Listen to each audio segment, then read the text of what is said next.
남북 분단 이후 처음으로 고성과 철원, 파주 3개 지역 DMZ 둘레길이 이달 말 단계적으로 개방될 예정이어서 평화 지역 주민들의 지역 경제 활성화에 대한 기대감이 높아지고 있습니다. 3.1운동 100주년인 올해 독립운동에 대한 관심이 어느 때보다 높은 가운데 홍천 내촌에서는 고등학교 학생들이 지역의 독립운동을 기억하자는 운동을 시작했습니다. 도내 학생 수가 줄면서 지역과 대학이 위기를 맞고 있는 가운데 강원대 삼척 캠퍼스는 지역과 대학 서로 협력하며 돌파구를 마련하고 있습니다.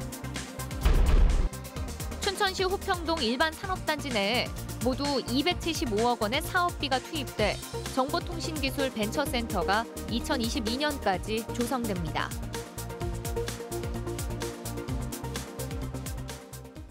시청자 여러분 안녕하십니까? 남북 분단 이후 처음으로 고성과 철원, 파주 3개 지역 DMZ 둘레길이 개방됩니다. 이달 말부터 고성 지역을 대상으로 시범 운영을 시작하고 철원 DMZ 둘레길도 열리는데 평화 지역 주민들은 지역 경제 활성화에 기대감을 보이고 있습니다. 김상훈 기자가 보도합니다. 남북 분단의 상징이자 전쟁의 상흔이 깃든 DMZ가 평화의 둘레길로 조성돼 국내외 관광객을 맞이합니다. 정부는 철원과 고성, 파주에 DMZ 평화 둘레길을 만들어 단계적으로 개방한다고 밝혔습니다.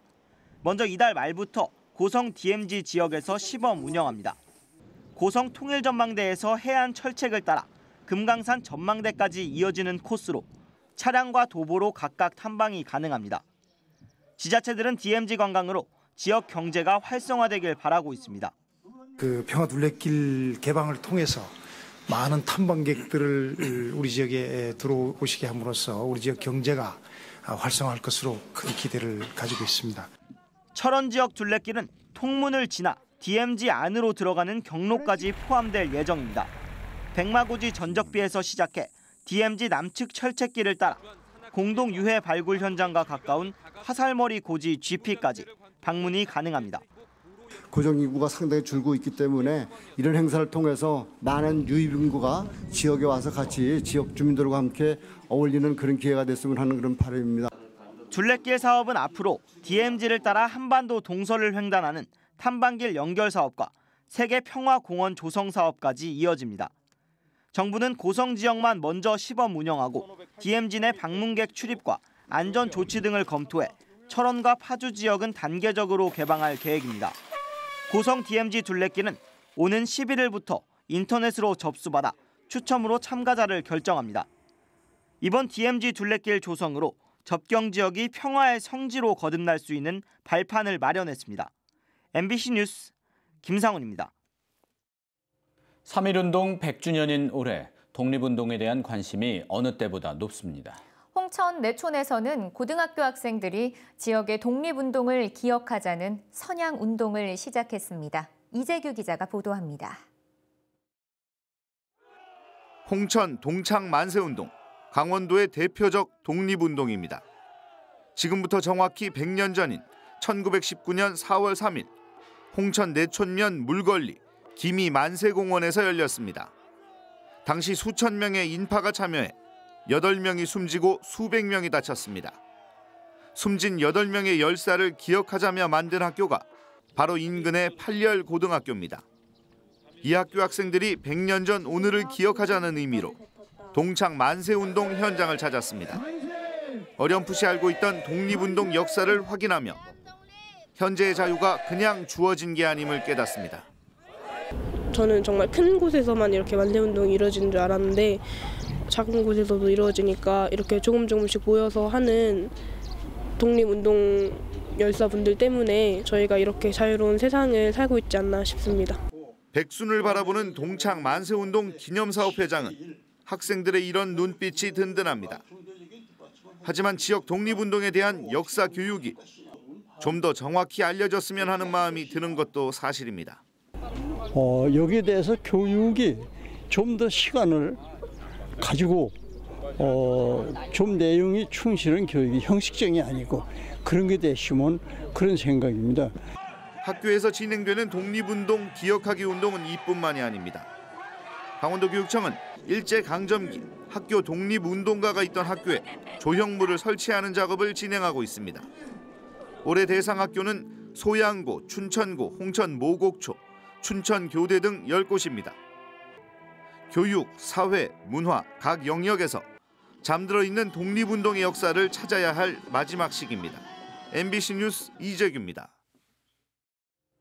원주 기업도시 내 신설초등학교가 개교한 지 한 달 만에 증축이 결정됐습니다. 학생 수 예측이 빗나가면서 과밀 학급이 된 건데 교육청이 이례적으로 학생 분산 계획을 세워 발표했습니다. 김진아 기자입니다. 원주 기업도시 내 신설초등학교입니다. 사전 설문조사와 아파트 세대수로 학생 수를 예측했더니 840여 명이 예상돼 36학급 1000명 규모로 설립됐지만 개교와 동시에 학생들이 대거 몰렸습니다. 학급당 인원을 25명에서 29.5명으로 늘려 급한 불은 껐지만 문제는 대규모 아파트 단지가 잇따라 입주하는 올 하반기부터입니다. 지금 추세라면 하반기 학생 수는 1,500여 명, 내년 하반기에는 정원의 2배가 넘는 2,200여 명까지 늘어날 전망입니다. 갇힌 기업 2초등학교가 문을 여는 내후년까지 초과밀 운영이 불가피해졌습니다. 결국 교육청은 개교 한 달 만에 증축을 결정했습니다. 8개 특별시를 일반 학급으로 바꾸고 유치원 건물 위로 9개 교실을 증축합니다. 내년 54학급으로도 수용하지 못하는 학생들은 통학 차량으로 인근 3개 학교에 최대 300명까지 분산 배치할 계획입니다. 기업도시로 이사 가더라도 현재 학교를 1년 더 다니도록 통학구역도 풀어줍니다. 올해 12월부터 이제 입주가 시작되는 롯데 골드파크부터는 저희가 이제 그 통학구역을 원주시 전체로 이제 확대를 해놓을 예정입니다. 그래서 또 기업도시 내 초등학교와 중학교, 고등학교 학생 수 예측을 전문기관에 맡겨 정확한 수를 파악하고 교육부에 제출해 학교 설립 당시부터 규모를 키울 수 있도록 할 방침입니다. 교육청은 이 같은 배치 계획을 오는 8일 설명회를 통해 알리고 학부모들에게 기업도시 입주를 최대한 늦춰줄 것을 요청할 계획입니다. MBC 뉴스 김진아입니다. 도내 학생 수가 줄어 지역과 대학이 위기를 맞고 있습니다. 대학생들이 크게 줄어들자 지역과 대학은 서로 협력하며 돌파구를 마련하고 있습니다. 보도에 조규환 기자입니다. 강원대 삼척 캠퍼스에 있는 관악협력관실입니다. 삼척시의 권건주 성장 기반 담당은 일주일에 2번 강원대 삼척 캠퍼스에서 근무합니다. 시청 부서별로 대학과 얽힌 업무를 중간에서 통합 조정해 양 기관의 상생 협력을 강화하는 역할입니다. 앞으로는 그 인적 자산을 활용해서 지역을 발전시키고 또 지역은 또 대학에다가 일정한 어떤 인센티브를 준다든가 해서 서로 상생할 수 있는 방안을 모색하자는 데 큰 의의가 있다고 생각합니다. 삼척시는 강원대 삼척과 도계 캠퍼스에 많은 예산을 지원하고 협력 사업을 벌이고 있습니다. 실제로 지난 2017년부터 올해까지 200억 원 규모의 협력 사업을 마쳤거나 추진 중입니다. 먼저 이 제도를 제안한 대학 측은 만족감을 나타내고 있습니다. 서먹서먹한 것도 많이 없어지고 또 어디 부서를 찾아가서 어떤 일을 또 저희가 의논을 해야 될 부분들을 우리 여기 협력관이 많이 이렇게 지시를 해주고 컨트롤 해주는 부분에서는 일이 굉장히 수월해졌다고 볼 수가 있죠. 강릉시와 강릉 지역 4개 대학은 지난해 12월 상생기구를 만들었습니다. 학령 인구 감소로 인한 위기를 극복하기 위해 지역과 대학들이 공감대를 형성한 겁니다. 이미 관련 조례가 만들어졌고 올해부터 본격적인 사업도 추진하고 있습니다. 저희들이 그 조례를 마련해서 그 기반을 구축을 했고요. 총 7개 상생 협력 과제가 채택됐습니다. 올해 본격적으로 추진할 예정이고요. 총 소요되는 사업은 약 12억 원이 됩니다. 춘천시도 이달 초 강원대와 상생 방안을 마련하기로 하고 대학 도시 조성에 힘을 쏟고 있습니다. 상생 협력으로 위기를 돌파하려는 지역과 대학의 시도가 어떤 결실을 맺을지 주목됩니다. MBC 뉴스 조규환입니다.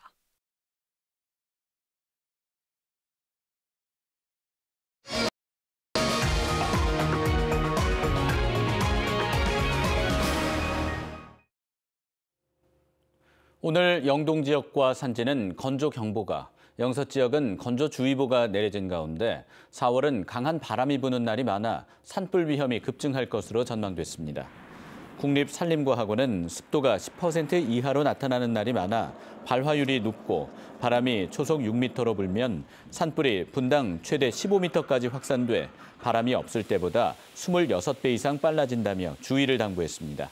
특히 4월은 건조한 날씨가 이어지고 강한 편서풍의 영향으로 대형 산불 위험이 높아 작은 불씨가 쉽게 산불로 이어질 수 있다며 산불 예방을 강조했습니다. 춘천시 후평동 일반산업단지 내에 정보통신기술 벤처센터가 2022년까지 조성됩니다. 춘천시는 4차 산업혁명의 핵심 기술인 ICT 산업을 육성 지원하기 위해 지상 10층 규모의 아파트형 공장 한 동을 건립할 계획입니다. 이 사업은 중소벤처기업부 건립사업으로 확정돼 국비 포함 275억 원이 투입될 예정입니다. 춘천시는 벤처센터가 조성되면 기업들에게 저렴한 입주 공간을 제공할 수 있을 것이라며 청년 일자리 창출과 창업 활성화가 기대된다고 밝혔습니다. 공직선거법 위반 혐의로 기소된 이재수 춘천시장에 대한 국민참여재판이 내일 춘천지방법원에서 열립니다. 내일 재판에서는 선거법상 호별 방문 금지 조항을 어긴 혐의를 놓고 이재수 시장의 고의성 여부가 쟁점이 될 전망입니다. 국민참여재판으로 치러지는 내일 재판에 모두 7명의 증인이 출석할 예정이며 1심 선고 결과는 밤늦게 나올 것으로 보입니다.